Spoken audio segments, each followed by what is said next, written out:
First, honoring North Country veterans who served in the armed forces on this Veterans Day. Good evening, I'm Brendan Straub. Thank you for joining us on this Saturday night. The village of Cape Vincent celebrated Veterans Day with a parade and a pair of ceremonies, which included honoring 4 Purple Heart recipients. With more, here's 7 News reporter Chad Charette.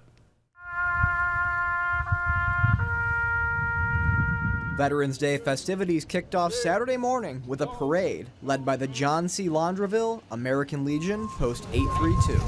Hold it forward. Veterans, active service members, and their families marched from the Legion to the waterfront, where local officials conducted a brief ceremony. If not for the past and present soldiers, we would not have our freedom every single day that we enjoy. Those same officials urged folks to treat every day like Veterans Day. Let us not forget those who have paid the ultimate price, those who did not return home. After the ceremony in the park wrapped up, it was on to the American Legion, where 4 Purple Heart veterans, that being veterans who were wounded in the line of duty, received special accolades. It's been a long time.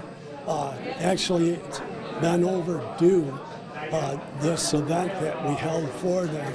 Iraq War veteran Troy Bryan, along with Vietnam War veterans Ron Murray, John Blodgett, and Brian Hartmiller, were given gifts ranging from plaques to paperweights. It was the community's way of thanking the men for their sacrifice.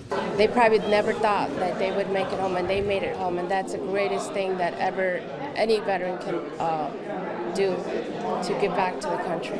One of those Purple Heart recipients tells us he hopes to take a trip to the Legion every Veterans Day from now on. Oh, it was nice. The ceremony was nice, and everything was good. I really enjoyed it, and I appreciate all of them doing it. After receiving their awards, the veterans and their families were able to enjoy a free lunch courtesy of the American Legion. Chad Charette, 7 News.